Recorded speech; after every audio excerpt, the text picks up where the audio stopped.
In 1946, while the rest of the world was still cleaning up the rubble of World War II, the United States military did something that made zero sense.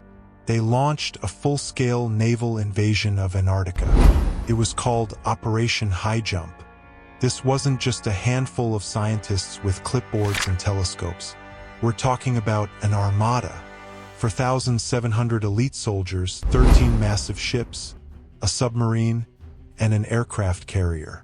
They called it a research mission, but you don't bring heavy artillery and combat pilots to count penguins. Before we dive into today's investigation, I want to be clear. The stories and theories shared on this channel are part of an alternative history exploration. We're digging into the unexplained, the unsettling, and the what-ifs of our world. Think of this as a journey into the dark side of history, part research, part legend. Watch with an open mind, but remember, this is for narrative and entertainment purposes only. In 1513, someone drew a line on a map that shouldn't exist. This isn't some campfire story. This is a piece of gazelle skin that proves everything you were taught in school is a lie. You're looking at the Piri Reis map. Look at the bottom. That's Antarctica, but there's zero ice. You see rivers. You see mountains. You see a lush, green coastline. Here's the problem. Science says Antarctica has been a frozen wasteland for 34 million years. So how did an Ottoman admiral in 1513 map a continent that was buried under 2 miles of ice? We like to think we're the first advanced civilization to walk this earth. This map is a reality check. It's a fragment of a lost world screaming that our history books are nothing but fiction. Science loves a clean timeline. They tell you Antarctica is a dead, white void. But this map makes those textbooks look like trash. This wasn't a lucky guess in some dark room. The accuracy is terrifying. When we use modern sonar to look through the ice today, we find the exact same mountains and valleys drawn on this 500-year-old map. This is impossible geography. Creates this knot in your stomach. A deep, existential anxiety. If the map is real, it means someone was mapping this planet when the Earth looked completely different. We're talking about a time before the Great Flood, before recorded history. We aren't the first tenants of this house. We're just living in the ruins of someone else's empire. Admiral Piri Reis wasn't a conspiracy theorist. He was a killer, a sailor, and a high-ranking military mind. When they asked him how he drew the impossible, his answer was even darker. He said he didn't do it. He admitted he compiled the map from 20 ancient source documents. Maps that came from the time of Alexander the Great. Think about that. What kind of forbidden knowledge was sitting in the library of Alexandria before it burned? Piri Reis was holding onto a secret that could topple kings. He was looking at blueprints of a world that officially never existed. When you see his face, you don't see a hero. You see a man who knew the first world was gone, and he was just picking up the pieces. 1820. That's the year they want you to remember. The official discovery of Antarctica. But it's a criminal lie. The Piri Reis map is dated 1513. That's a 300-year gap. But the real crime is that this map shows subglacial land. We didn't get the tech to see through ice until the 1950s. We needed satellites and ground-penetrating radar. Yet, here it is, hand-drawn 500 years ago. This is straight-up identity theft. Someone stole our history. It's like finding a photo of your great-grandfather holding a smartphone in 1890. It breaks your brain. We think we're at the peak of human achievement. The truth is, we're just rediscovering a world that was already mastered by someone or something long before us. Now, think about what's down there right now. Under 2 miles of crushing absolute zero ice. It's not just rocks. Modern satellites are picking up shapes that nature doesn't make. Geometric shadows, perfect angles. It looks like a city frozen in time. I've seen the leaked scans. There are massive heat signatures in places where life should be impossible. It's like the continent is still breathing. Antarctica isn't just ice. It's a ticking clock. Every year the world gets warmer, the ice thins out, and the truth gets closer to the surface. We're waiting for aliens to land, but the real threat is already here. It's right under our feet, and it's starting to wake up. In 1946, while the rest of the world was still cleaning up the rubble of World War II, the United States military did something that made zero sense. They launched a full-scale naval invasion of Antarctica. It was called Operation Highjump. This wasn't just a handful of scientists with clipboards and telescopes. We're talking about an armada. 4,700 elite soldiers, 13 massive ships, a submarine, and an aircraft carrier. They called it a research mission, but you don't bring heavy artillery and combat pilots to count penguins. You bring them to fight. You bring them because you're expecting resistance. I've looked at the declassified manifests, and the sheer amount of firepower they took to the most desolate place on Earth is chilling. They were looking for something specific, something they were terrified of. They were heading into the white void, not as explorers, but as a strike force. And the man leading them, Admiral Richard E. Byrd, was about to walk into a nightmare that would haunt him until the day he died. Admiral Byrd was the ultimate American hero. He was a pioneer, a decorated veteran, and the most famous polar explorer in history. He was a man who lived for the truth. But when he returned from Operation Highjump, he wasn't the same. The mission was supposed to last 6 months. It was cut short in just 8 weeks. Why? Because they took heavy casualties. Planes were lost. Men disappeared. And when Byrd got back, he didn't talk about glaciers or wind speeds. He gave a terrifying interview to a Chilean newspaper, warning that the United States needed to prepare for an enemy that could fly from pole to pole at incredible speeds. He sounded like a man who had seen the impossible and was forced to keep it a secret. I've spent hours analyzing his public statements, and the fear in his eyes is real. He wasn't talking about Soviets or Nazis. He was talking about something else, something that lived in the heart of the ice. The official logs tell one story, but Byrd's secret diary tells another. Legend says that during a flight over the South Pole, Byrd's plane was intercepted by disc-shaped crafts that took control of his controls using some kind of tractor beam. He claimed he was taken underground, into a world where the sun didn't set, meeting a civilization that called themselves the Guardians of the Earth. Now, you might think he was losing his mind from the altitude or the isolation. But when you look at the "I was there" angle, the psychological weight of a man like Byrd, you realize he had nothing to gain from lying. He was a high-ranking officer with everything to lose. His diary describes a world beneath the crust, a place where the map from 1513 isn't just history, it's the current reality. He spoke of a center of the great unknown. Whether it was a physical place or a psychological breakthrough, Byrd came back convinced that we are not the masters of this planet. We are just living on the roof of a much larger, much older house. If you think Byrd was just an outlier, you haven't looked at the hole in the pole theory. For decades, satellite images of the North and South Poles have shown these massive, darkened anomalies right at the center. Every time a civilian satellite gets close, the feed glitches or the government blacks out the area. Why is the airspace over the poles the most restricted in the world? It's not about weather. It's about containment. Think of Antarctica not as a continent, but as a giant lid. A frozen, 2-mile-thick seal that was designed to keep something in or keep us out. Comparison-wise, think of Antarctica as the Eye of Sauron. It's a focal point of power that shouldn't be disturbed. We've been told the Earth is a solid rock. But what if it's more like a hollowed-out skull? What if the entrance to everything we've forgotten is hidden at the one place where no one is allowed to go? The more you dig into the restricted flight paths, the more you realize that the world's governments are guarding a doorway. Then there are the blood falls. Imagine standing in the middle of a white, silent wasteland, and suddenly you see a 5-story waterfall of bright, crimson liquid pouring out of a glacier. It looks like the Earth is literally bleeding. Scientists will tell you it's just iron-rich brine oxidizing when it hits the air. But there's a psychological horror to it that science can't explain. This water has been trapped under the ice for 2 million years. It hasn't seen the sun.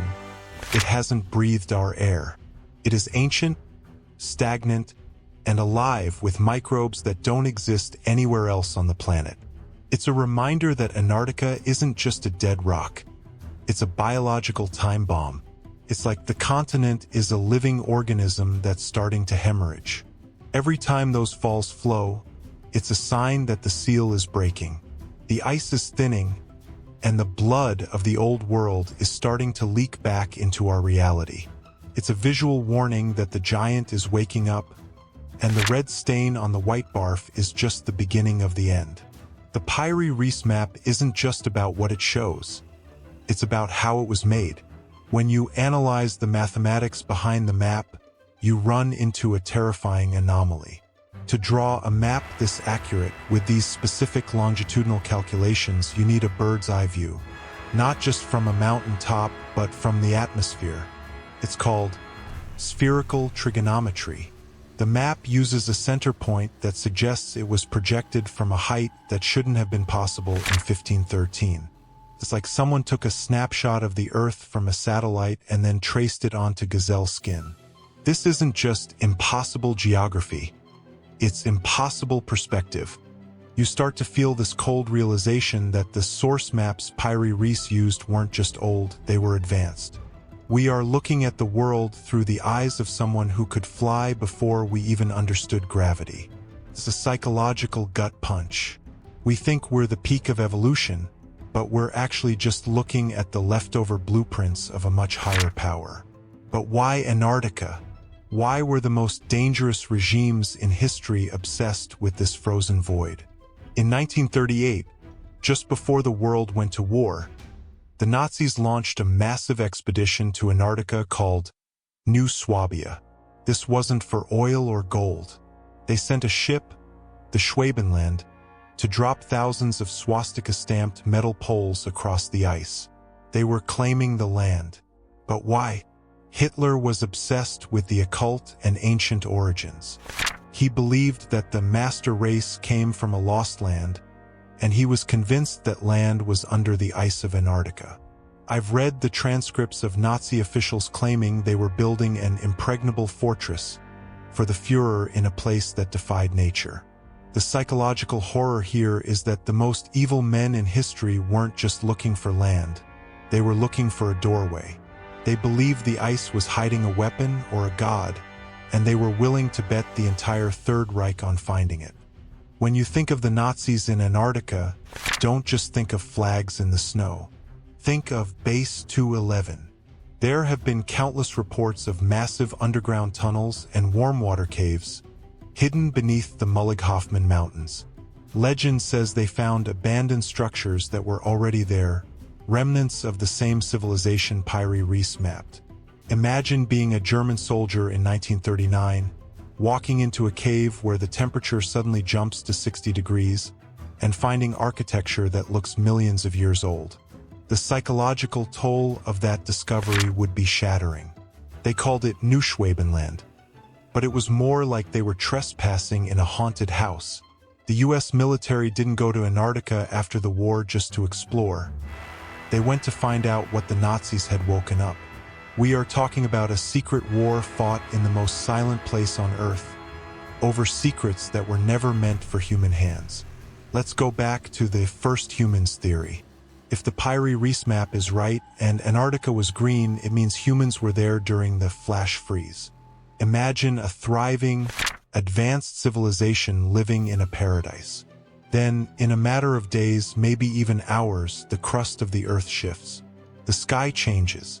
The temperature drops 100 degrees. Everything you've built, every library, every city, is flash frozen under miles of ice. It's a cosmic tragedy. When we look at Antarctica today, we aren't looking at a continent. We're looking at a crime scene. A whole branch of human history was wiped out in a single weekend. It makes you feel incredibly small. It reminds you that the Earth is a chaotic, violent character, and we are just bugs living on its back. The Piri Reis map is the only witness we have to that murder. It's a found footage document of a world that was erased by the planet itself.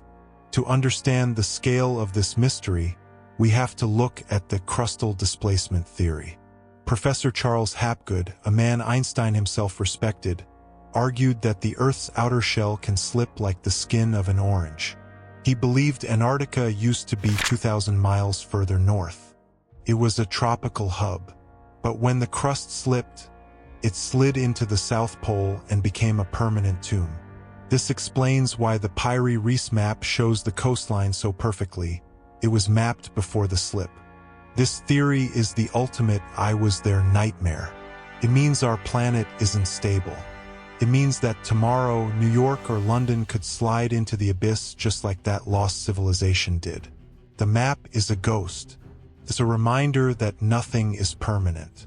Every time you see a picture of the white, barren ice, remember, underneath that silence are the screams of a civilization that never saw the winter coming. Deep beneath the ice, for kilometers down, lies a place called Lake Vostok. It is the most isolated body of water on the planet, sealed off from the rest of the world for at least 15 million years. But it isn't just a lake. It's a massive magnetic anomaly. When scientists first flew over it, their instruments went haywire. The magnetic pull in that specific spot is so powerful it defies every law of geology we know. It's like there's a massive, metallic heart beating under the ice. Comparison-wise, Lake Vostok is a time capsule of pure dread. It's the closest thing we have to an alien ocean on Earth. I've read reports from researchers who say that when they drilled near the lake, they felt a sense of overwhelming wrongness, a psychological weight that made them want to run. It's as if the lake itself is a conscious entity, a Lovecraftian horror that has been dreaming in the dark for eons, and we just poked it with a needle. The airspace over Antarctica is a ghost town, and there's a very dark reason for it. Pilots are strictly forbidden from flying over certain coordinates. If you stray into these no-fly zones, you don't just get a warning, you get intercepted. Why is the most barren place on Earth guarded like a nuclear silo? It's about surveillance. The government doesn't want you to see the holes. There are whistleblower accounts from pilots who claim they saw massive, perfectly circular openings in the ice. Openings that stay warm even in the dead of winter. It's a true crime against humanity to hide the truth about our own planet. When you look at the restricted flight paths, you realize they are protecting a secret that would change everything. They are guarding the back door to the world. It's a psychological cage. We are told we are free to explore, but the moment we look at the South Pole, the curtain drops and the guns come out. Then there are the men who actually stood on the ice and saw the impossible. I'm talking about the whistleblowers. One ex-Navy contractor, who spent years at McMurdo Station, came forward with a story that sounds like a fever dream.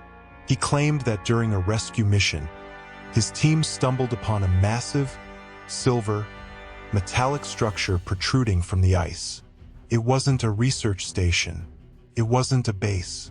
It was a craft, or maybe a building, that looked like it was made of a single piece of unknown material.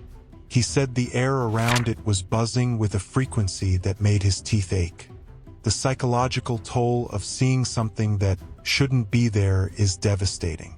He was told to shut up or disappear. This isn't just hearsay. It's a pattern of suppressed evidence. These men aren't looking for fame.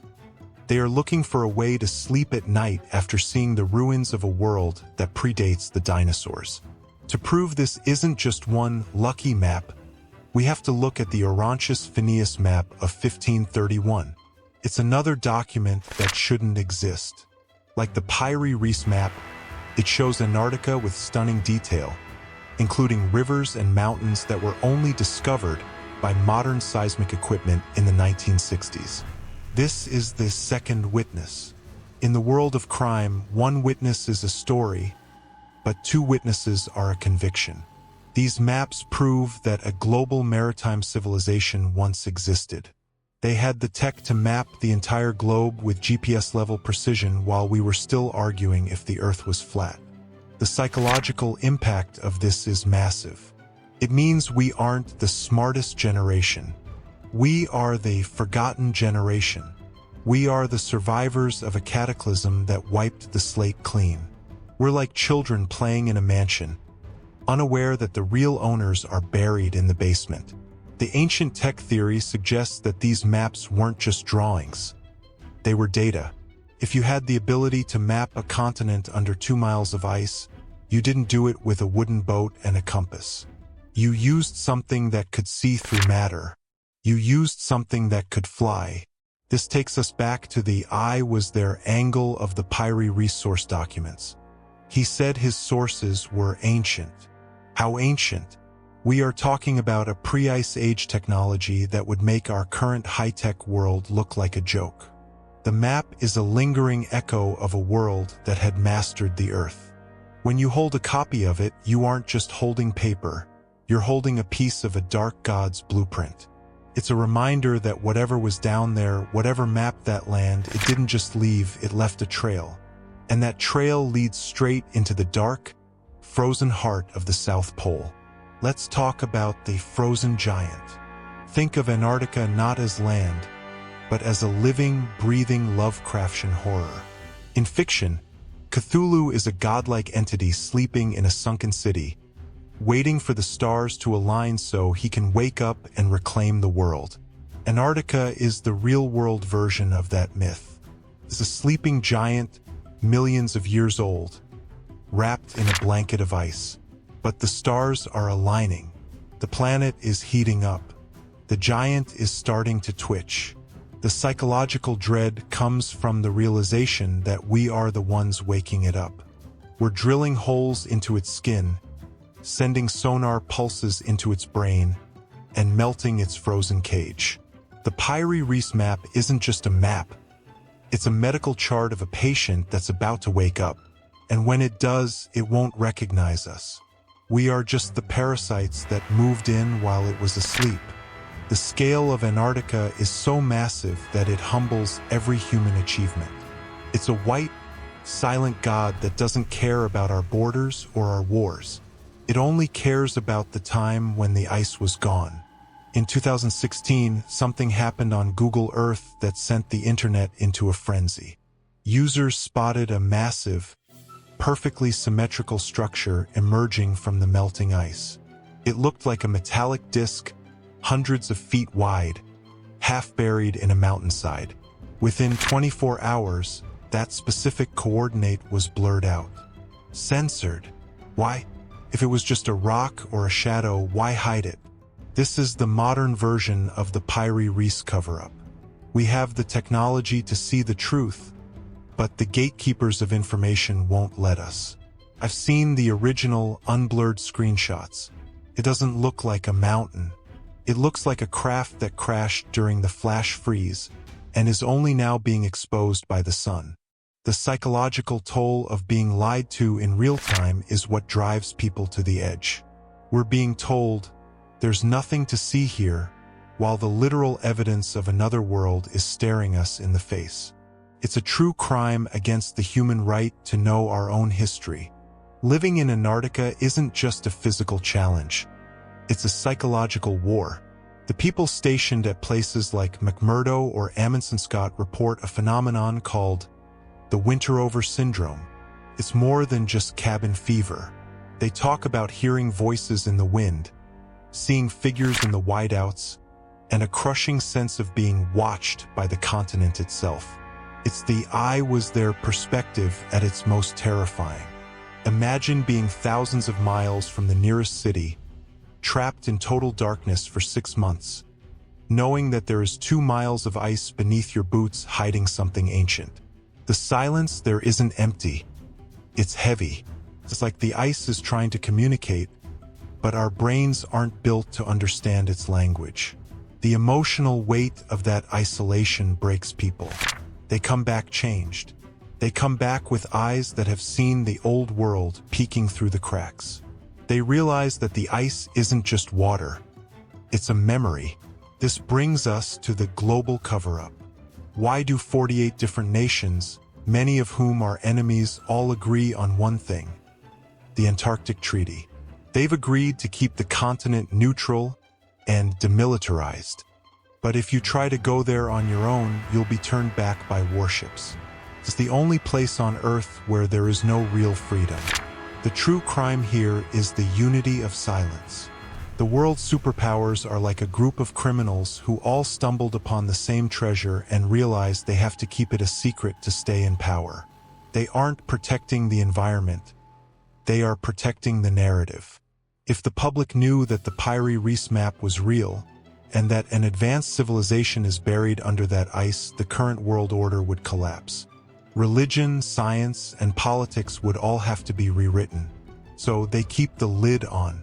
They keep us looking at the stars while the real answers are literally under our feet, guarded by a wall of ice and a wall of lies. Finally, we have to talk about the source documents themselves. Where did Piri Reis find maps from the time of Alexander the Great? Legend says they were moved from the Library of Alexandria to a secret location before the fire. Some believe they ended up in the Vatican's secret archives. Think about that. The most powerful institutions in the world might be sitting on a paper trail that leads back to the First World. These documents aren't just paper. They are the found footage of human origins.